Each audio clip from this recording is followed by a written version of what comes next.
नमस्कार दोस्तों, unique exam science portal पे आप सभी का स्वागत है। तो आज हम अपने करंट अफेयर्स के इस सीरीज में, इस सेगमेंट में कुछ नए टॉपिक्स को जो हमारे करंट इवेंट से रिलेटेड होंगे उनको देखेंगे, डिस्कस करेंगे और उन पे बेस्ड हम सवाल भी लगाएंगे। ठीक, तो आइए बिना किसी देरी के हम आज के टॉपिक्स को देखते हैं और एक एक करके उन पे क्वेश्चंस सॉल्व करेंगे। फाइन।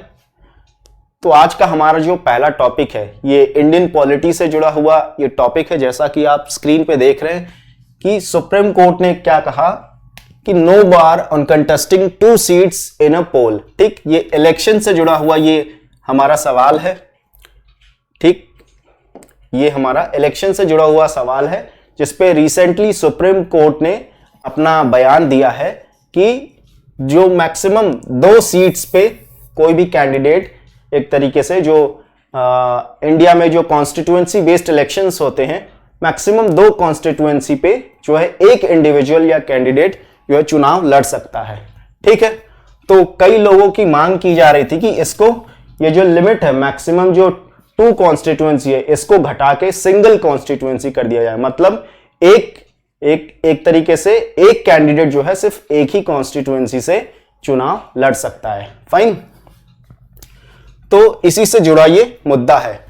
तो उसी पे सुप्रीम कोर्ट ने कहा कि ये जो पर्टिकुलर, ये जो एक तरीके से जो क्वेश्चन है यहां पे इस केस में, ये इलेक्शन लॉ से जुड़ा हुआ मामला है, तो ये एक तरीके से जो पॉलिटिकल डेमोक्रेसी है उसके अंडर आएगी। फाइन। इस वजह से सुप्रीम कोर्ट ने ये पार्लियामेंट पे छोड़ा है कि ये चीज, ये जो है पार्लियामेंट के सोवरेनिटी के अंडर आएगा और वो पार्लियामेंट ही डिसीजन ले सकती है। फाइन।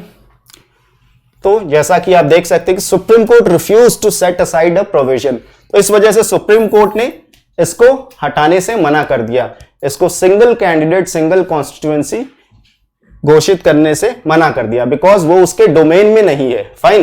तो एक तरीके से यहां पे जो सेपरेशन ऑफ जुडिशरी और एक तरीके से पार्लियामेंट सोवरेनिटी या लेजिस्लेटिव जो है वहां पे हमें सेपरेशन देखने को मिल रहा है। ठीक, तो जैसा कि हमने बताया कि एक पॉलिसी मैटर है और इसको कौन डिसाइड करेगा? पार्लियामेंट डिसाइड करेगी। फाइन। आइए आगे देखते हैं।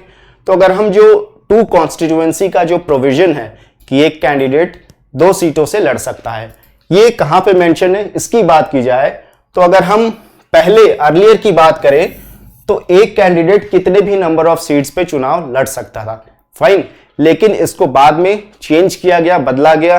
ठीक है, कब? 1996 में अमेंड किया गया, जो रिप्रेजेंटेशन ऑफ पीपल्स एक्ट है 1951 का। ठीक है, अंडर सेक्शन 33 क्लॉज 7। फाइन। इसमें अमेंडमेंट लाया गया, फिर इसमें एक लिमिट सेट किया गया, जो मैक्सिमम नंबर ऑफ सीट्स एक कैंडिडेट जिस पे जो लड़ सकता है वो 2 कर दिया गया यहां पे। ठीक है, ये एक तरीके से कैप लगा दिया गया। फाइन।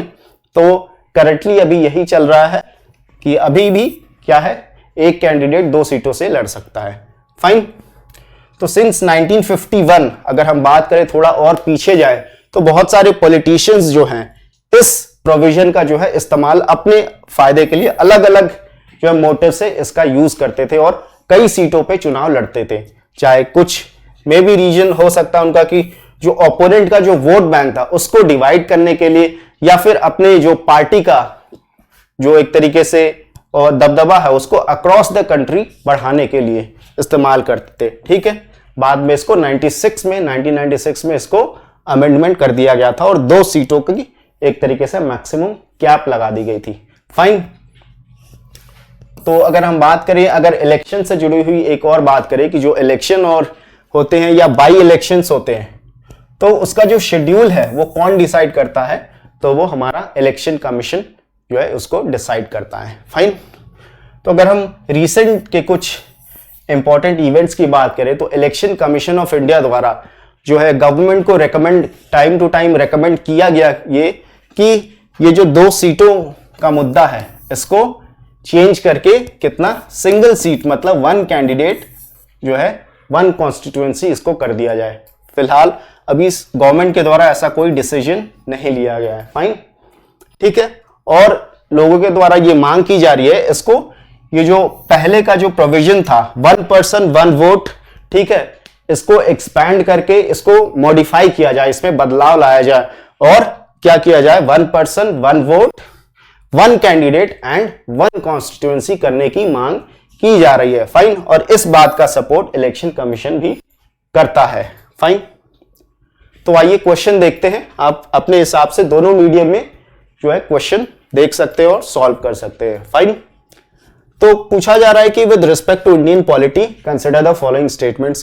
पहला स्टेटमेंट हमारा है कि इलेक्शन लॉ जो है allows candidates to contest polls from any number of constituencies simultaneously. ये स्टेटमेंट हमारा क्या है, यहां पे इनकरेक्ट है। क्यों? क्योंकि मैक्सिमम 2 सीटों पे ही एक कैंडिडेट जो है चुनाव लड़ सकता है। फाइन। तो दूसरा स्टेटमेंट हमारा क्या कहता है, constitution of India sets the limit on the candidates to contest in elections. ये जो है ये भी बिल्कुल गलत बात है कि कॉन्स्टिट्यूशन ऐसा कोई जो है प्रोविजन के बारे में या कॉन्स्टिट्यूशन का कोई आर्टिकल ऐसा नहीं बताता हमें। फाइन। जबकि जो रिप्रेजेंटेशन ऑफ पीपल एक्ट है उसके तहत जो है ये बातें कही गई हैं। ठीक। तीसरा हमारा क्या है कि election commission decides the election schedule for conduct of both general elections होते हैं और जो बाई इलेक्शंस होते हैं। कौन डिसाइड करता है? Election commission. ये हमारा स्टेटमेंट बिल्कुल सही है। क्योंकि यहां पे हमसे जो है करेक्ट स्टेटमेंट पूछा जा रहा है तो डी दैट इज 3 ओनली हमारा जो है करेक्ट आंसर हो जाएगा। फाइन। केवल 3 हमारा उत्तर। फाइन। आइए आगे बढ़ते हैं। अगला टॉपिक हमारा है लद्दाख से जुड़ा हुआ ये टॉपिक है। फाइन। ये भी हमारा पॉलिटी से जुड़ा हुआ क्वेश्चन है। ठीक है। 5th और 6th शेड्यूल की हम बात करेंगे यहां पे। फाइन। जैसा कि आप देख सकते हैं कि centre sowing seeds of militancy in Ladakh by alienating the youth. ऐसा किसका कहना है? जो सोनम वांगचुक है, जो कि एक एजुकेशन रिफॉर्मर है। फाइन। काफी जाने माने ये इंडिविजुअल है, लद्दाख रीजन से जो बिलोंग करते हैं, वहां की आवाज एक तरीके से कहा जाता है लोगों के द्वारा। फाइन। इनके द्वारा ये स्टेटमेंट दिया गया। फाइन। तो आइए हम देखेंगे अपने हिसाब से इस पर्टिकुलर टॉपिक को। ठीक है। तो लद्दाख के द्वारा, वहां के लोगों के द्वारा जो है किस चीज की मांग की जा रही है कि लद्दाख को 6th शेड्यूल के अंदर, जो इंडियन कॉन्स्टिट्यूशन है उसके 6ठे शेड्यूल के अंदर जो है इंक्लूड किया जाए, जो बाकी स्टेट्स है, 4 स्टेट्स है उनके साथ। फाइन। ताकि वो अपने जो है लैंड को प्रोटेक्ट कर सके, उनका जो कल्चर है उसको प्रोटेक्ट कर सके, कंजर्व कर सके और जो है वहां के यूथ्स को जॉब दिला सके। ठीक। तो ये जो है मेन क्या था, मुद्दा था। इसकी मांग काफी जो है तेजी से आफ्टर जो है separation from Jammu and Kashmir 2019 में जो अलग हुआ, अलग यूनियन टेरिटरी बना लद्दाख, उसके बाद से ये मांग और ज्यादा जो है तेजी से बढ़ गया है। फाइन। तो जैसा कि हमने देखा कि 2019 में अलग हुआ था। फाइन। जम्मू कश्मीर में क्या है, लेजिस्लेटिव असेंबली है, बट जो यूनियन टेरिटरी ऑफ लद्दाख है वहां पे लेजिस्लेटिव असेंबली जो है एग्जिस्ट नहीं करता। फाइन। तो अगर हम बात करें कि जो आर्टिकल 370 था उसके हटाने के बाद से जो स्पेशल स्टेटस था जम्मू एंड कश्मीर का या लद्दाख रीजन का, वो एक तरीके से क्या हुआ, रिमूव हो गया या डिसॉल्व हो गया। तो इस वजह से इसको मांग किया जा रहा है कि इसको स्पेशल जो कैटेगरी ऑफ स्टेट्स है 6th शेड्यूल के अंदर, वहां पे इसको इंक्लूड किया जाए। फाइन। ताकि वो जो अपना अलग, जैसे हमने कहा कि कल्चर को, जॉब्स को और जो लैंड है वहां को पोल्यूशन से, एनवायरमेंट प्रोटेक्शन के लिए एक तरीके से इस पे वो अच्छे से खुद क्या करे, डिसीजन ले सके। फाइन। तो अगर हम parliamentary standing committee on home affairs के रिपोर्ट के हिसाब से बात करें तो लद्दाख में जो ट्राइबल पॉपुलेशन है वो अबाउट 80% है टोटल पॉपुलेशन का। ठीक है। और ये 80% पॉपुलेशन होना लद्दाख में एक जो है इंपॉर्टेंट क्राइटेरिया बन जाता है, जिसके तहत हम स्पेशल जो स्टेटस होता है, जो स्टेट्स या यूनियन टेरिटरीज को दी जाती है, वो दिया जा सकता है गवर्नमेंट के द्वारा अंडर, चाहे वो 5th शेड्यूल हो या 6th शेड्यूल। ठीक है। इन दोनों शेड्यूल के तहत, किसी भी शेड्यूल के तहत दिया जा सकता है। एक ये क्या है, फिटिंग क्राइटेरिया है, हम ऐसा कह सकते हैं। फाइन। जबकि लद्दाख के जो लोग हैं उनके द्वारा 6th शेड्यूल में डालने की मांग की जा रही है। Fine.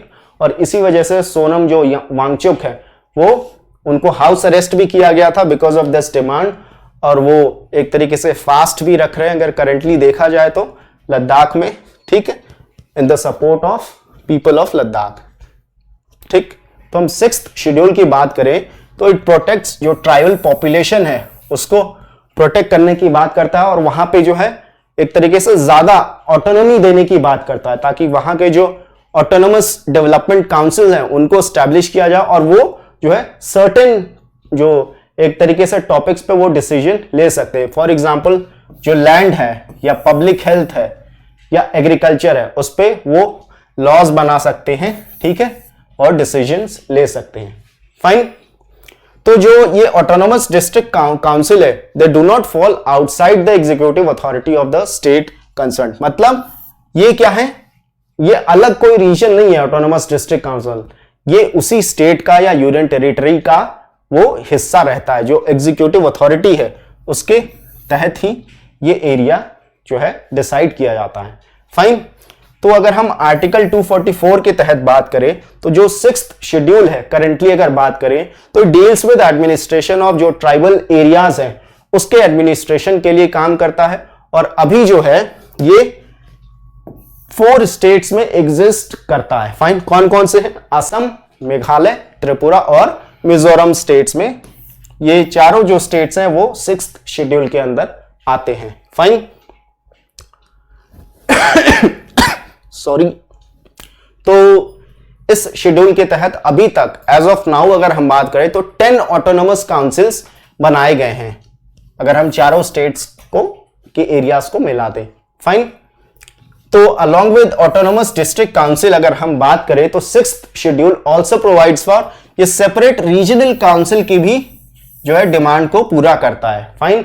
For each region constituted as autonomous region, जिसको हम ऑटोनोमस रीजन भी बोल सकते हैं। फाइन।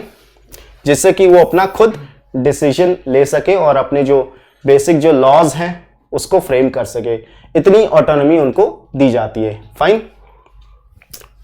और यहां पे जो एक तरीके से जो गवर्नर है उसके वो क्या कर सकता है, जो वहां का एरिया है ऑटोनोमस डिस्ट्रिक्ट काउंसिल उस एरिया को घटा बढ़ा या वो चीजें कर सकता है। फाइन। और ऑटोनोमस डिस्ट्रिक्ट काउंसिल के अगर हम बात करें तो इसमें 30 मेंबर्स होते हैं। ठीक, 30 मेंबर्स होते हैं, इसमें से 4 लोगों को जो है गवर्नर नॉमिनेट करता है। फाइन। 4 लोगों को गवर्नर नॉमिनेट करता है, जो 26 जो लोग हैं ये इलेक्शंस के द्वारा, इनको डायरेक्ट इलेक्शंस के द्वारा यूनिवर्सल एडल्ट फ्रेंचाइज के तहत इनको जो है इलेक्ट किया जाता है। फाइन। आइए आगे देखते हैं, सवाल लगाते हैं। क्या कहता है कि with reference to the administration of tribal areas consider the following statements. पहला है कि Ladakh has now been included in the 6th schedule of the Indian constitution. ऐसा हमने कुछ भी नहीं सुना या न पढ़ा है। ठीक, लद्दाख जो है अभी इसकी मांग कर रहा है। फाइन। तो ये इनकरेक्ट हो जाता है हमारा। दूसरा क्या है कि the autonomous district council falls outside the executive authority of the concern state. ये भी स्टेटमेंट हमारा बिल्कुल गलत है, क्योंकि ये जो है जो पर्टिकुलर स्टेट है उसके एग्जीक्यूटिव अथॉरिटी के बाहर नहीं, बल्कि with in the executive authority of the concern state, उसी के तहत ये आता है। फाइन। तो ये भी हमारा इनकरेक्ट हो जाएगा। तो यहां से चूंकि हमसे करेक्ट पूछा जा रहा है बट दोनों ही स्टेटमेंट्स हमारे क्या हैं, इनकरेक्ट है, तो हमारा आंसर जो हो जाएगा B, that is none of the above, उपर्युक्त में से कोई नहीं। ये हमारा सही उत्तर हो जाएगा इस क्वेश्चन का। फाइन। आइए आगे बढ़ते हैं। अगला जो हमारा टॉपिक है, जैसा कि आप स्क्रीन पे देख सकते हैं, न्यूली डिस्कवर्ड एंशिएंट, ये क्या है, एक मरीन क्रोकोडाइल स्पीशीज है। इसके फॉसिल्स डिस्कवर किए गए साइंटिस्ट के द्वारा या पेलियोंटोलॉजिस्ट के द्वारा। ठीक है। और ऐसा कहा जा रहा है कि it is the oldest of its kind जो कि ever found on this earth, जो कि पहली बार जो है मिला है। ये अपने प्रजाति का सबसे पुराना जो है फॉसिल हो सकता है। फाइन। ये क्रोकोडाइल की तरह दिखने वाला एनिमल है, या इसको कजन भी बताया जा रहा है क्रोकोडाइल का। फाइन। तो आइए हम इसके बारे में देखते हैं।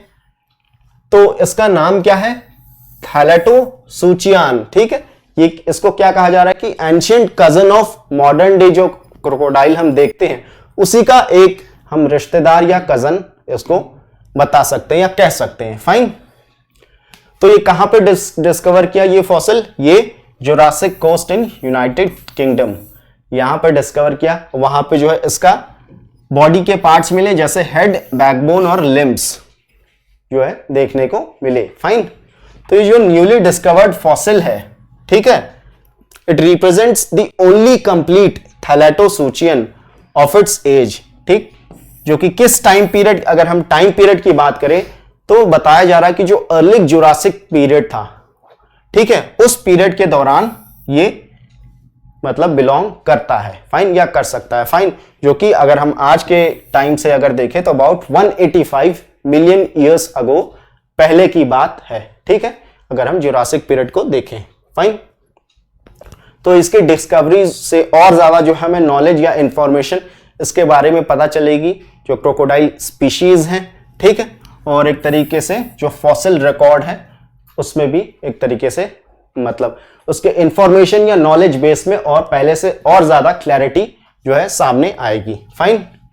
तो अगर हम इनके जो बॉडी स्ट्रक्चर की बात करें, जैसा कि अगर हम फेस अगर देखें इस पर्टिकुलर स्पीशीज का, तो इसका जो माउथ है काफी स्लेंडर है और लंबा है, ठीक है। और ये अगर हम करंटली अगर देखें जो मगर इंडिया में मिलता है, इंडिया के ऑलमोस्ट जो नदर्न साइड्स है नदर्न इंडिया में, तो ठीक उसी तरह एक तरीके से इसका फेस मैच करता है। Fine. Sorry, slender snouts relatively जो कि लंबा होता है। फाइन। लुक सिमिलर टू जो कि अभी पाया जाता है मगर, जैसा कि हमने बताया मगर, या इसको एक तरीके से जो घड़ियाल बोलते हैं, घड़ियाल क्रोकोडाइल्स, उससे भी इसका क्या है मिलता जुलता चेहरा जो है, फेस मिलता जुलता है। फाइन। आइए सवाल देखते हैं कि थैलेटोसूचियन जो है recently in the news belongs to the species of which of the following given below, ठीक। पहला क्या कहता है कि an extinct species of dinosaur, ये हमारा क्या है इनकरेक्ट है।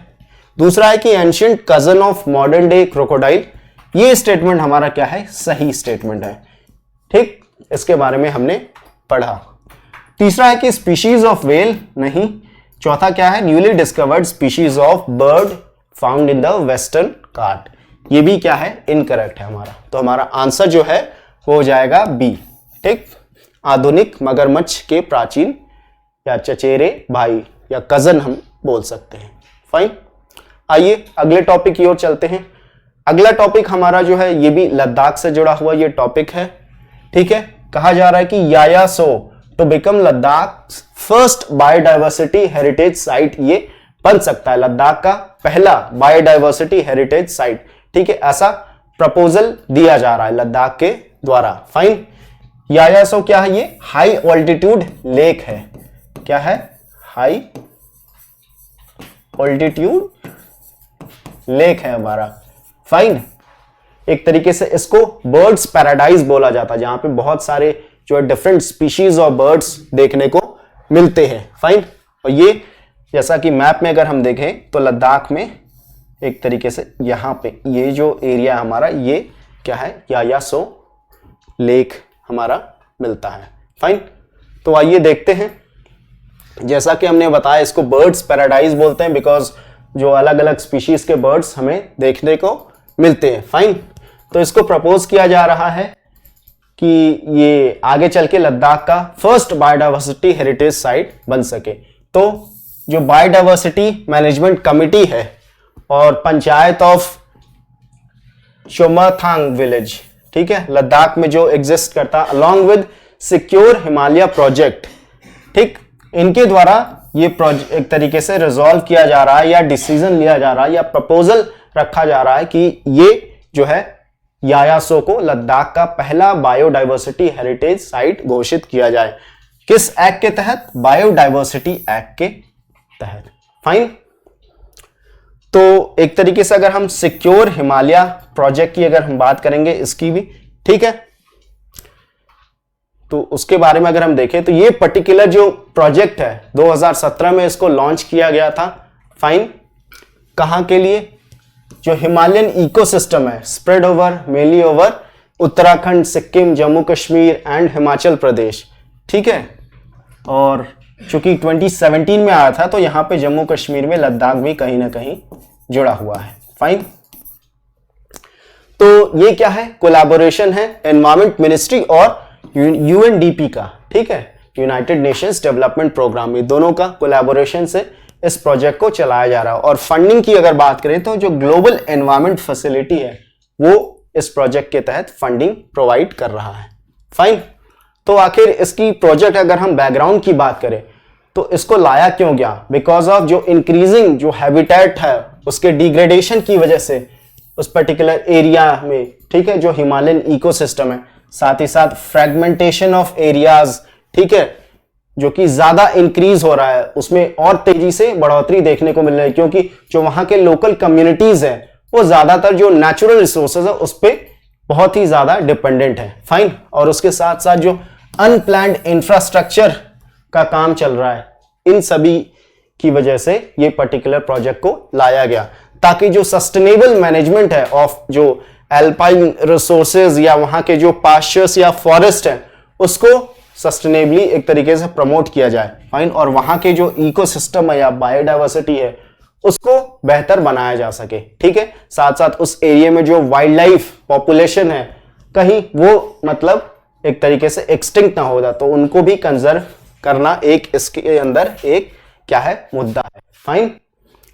एंड साथ साथ टू इंश्योर जो सस्टेनेबल लाइवलीहुड की बात करता है and socio economic benefits of communities in the selected जो हाई ऑल्टीट्यूड लैंडस्केप है वहां पे, ठीक है। मतलब सस्टेनेबल मैनेजमेंट की ये ओवरऑल बात करता है, ठीक। तो आइए क्वेश्चन देखते हैं। क्वेश्चन हमारा क्या कहता है कि यायासो, known as Bird's Paradise for its beautiful lake, has been proposed as the first biodiversity heritage site of which of the given below, ठीक। तो जैसा कि हमने देखा ये हमारा आंसर क्या हो जाएगा? लद्दाख। ये कहां पे पड़ता है? ये लद्दाख में सिचुएटेड है। फाइन। तो सी हमारा उत्तर हो जाएगा इस पर्टिकुलर क्वेश्चन का, ठीक। तो आइए आगे चलते हैं। सॉरी। तो अगला टॉपिक हमारा रेड सैंडर्स से जुड़ा हुआ ये टॉपिक है, ठीक है। जैसा कि आप जो हेडलाइन है वो देख सकते हैं कि about 20,000 tons of red Sanders को स्मगल किया जा रहा है, ठीक है। अगर हम 2016 से 2020 के बीच में देखें तो इंडिया से इतना ज्यादा जो है रेड सैंडर्स या रेड सैंडलवुड भी जिसको हम बोलते हैं वो क्या किया जा रहा है? स्मगल किया जा रहा है, ठीक है। ये एक रिपोर्ट के हिसाब से ये बताया जा रहा है। फाइन। तो इस पे एक तरीके से सरकार को कमर कसने की जरूरत है ताकि जो स्मगलिंग है, इलीगल एक्टिविटीज है, उनको रोका जा सके। फाइन। और अगर जो लार्ज परसेंटेज है इस जो स्मगल्ड वुड है, ज्यादा से ज्यादा जो ऑलमोस्ट मोर देन 50% जो है चाइना में इंपोर्ट हो रहा है, चाइना इसको इंपोर्ट कर रहा है। फाइन। तो आइए इसके बारे में हम और डिटेल में जानेंगे। तो ये जो पर्टिकुलर रिपोर्ट था ये साइट्स के द्वारा लाया गया था, ठीक है, जिसको हम बोलते हैं convention on international trade in endangered species and wild flora and fauna, ठीक है। तो अगर हम इसकी बात करें तो 2016 से 2020 में जैसा कि हमने बताया कि काफी ज्यादा मात्रा में रेड सैंडर्स इलीगली जो है एक्सपोर्ट किए गए या स्मगल किए गए। फाइन। तो रेड सैंडर्स की अगर हम बात करें तो इसका जो साइंटिफिक नेम है टेरोकार्पस सेंटेलिनस, ये इस नाम से हम इसको जानते हैं। ये हमारा साइंटिफिक नेम हो जाता है इस पर्टिकुलर प्लांट स्पीशीज का। इसको हम रेड सैंडलवुड भी बोलते हैं।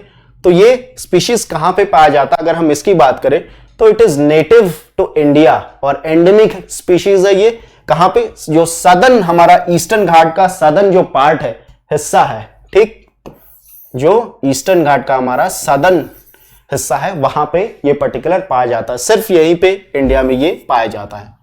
फाइन। खासकर से ये कहां पड़ता है? जो डेसिडुअस फॉरेस्ट है आंध्र प्रदेश का, वहां पे ये हमें देखने को मिलता है। फाइन। और अगर हम इसके हाइट की बात करें इस पर्टिकुलर प्लांट की, तो एवरेज जो हाइट इनका 10 से 15 मीटर के बीच लाई करता है, ठीक है। तो जैसा कि हमने बताया कि चाइना जो है सबसे बड़ा इंपोर्टर है इस स्मगल्ड जो लकड़ियां हैं उसके लिए। फाइन, ये किसके द्वारा, ट्रैफिक जो इंस्टीट्यूशन है और world wild life fund India के द्वारा ये बताया जा रहा है। ओके, तो इस पर्टिकुलर स्पीशीज की बात करें अगर हम रेड सैंडर्स की, तो IUCN स्टेटस के तहत ये एंडेंजर्ड लिस्ट में आता है, जो रेड लिस्ट है। फाइन, और वही ये साइट्स के अपेंडिक्स 2 में आता है, लाई करता है। ठीक है, और अगर हम इंडिया के वाइल्ड लाइफ प्रोटेक्शन एक्ट 1972 की बात करें तो ये शेड्यूल 4 के तहत आता है। ठीक, तो अगर हम इस वुड की अगर बात करें तो इसका जो एक तरीके से हार्ट वुड हम बोलते हैं ऑफ रेड सैंडर्स।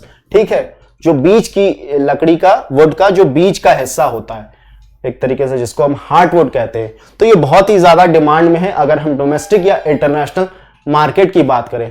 क्यों, बहुत सारे जो है चीजों को बनाने में इसका इस्तेमाल किया जाता है, जैसे फर्नीचर्स हो गए, हैंडीक्राफ्ट्स हो गए। ठीक, ये सारे चीजें, उसके साथ साथ जो म्यूजिकल इंस्ट्रूमेंट्स है चाइना और जापान में, वहां पे काफी ज्यादा इसको यूज होता है और इसी वजह से चाइना जो है बहुत ही ज्यादा अमाउंट में इसको इंपोर्ट करता है। फाइन, और इससे जो रेड डाई भी तैयार किया जाता है। ठीक है, और इस पर्टिकुलर रेड डाई का यूज किया जाता है एज अ कलरिंग एजेंट के तौर पे, कहां पे, जो टेक्सटाइल इंडस्ट्री है या मेडिसिन के तौर पे, और साथ साथ फूड इंडस्ट्रीज में भी इसका इस्तेमाल किया जाता है। फाइन, तो ये इसकी खासियत थी।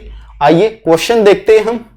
क्वेश्चन हमारा क्या कहता है, which consider the following statements regarding the red sanders.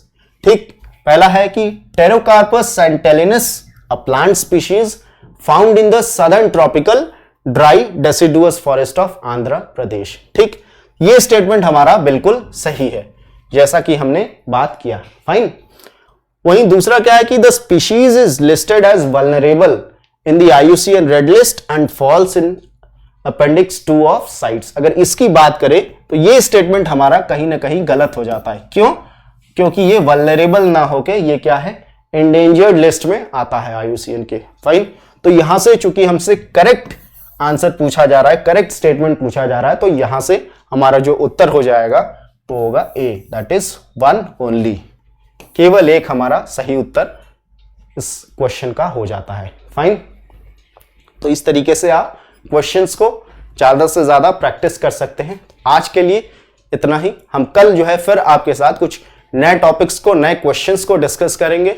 ठीक है, जिससे एक तरीके से आपका रिवीजन भी, करंट अफेयर्स का रिवीजन भी होता रहे, साथ साथ आपके जो स्टैटिक सब्जेक्ट्स है उनके साथ साथ। ठीक है, तो इस तरीके से हम कल फिर आपके साथ मिलेंगे। तब तक के लिए जय हिंद।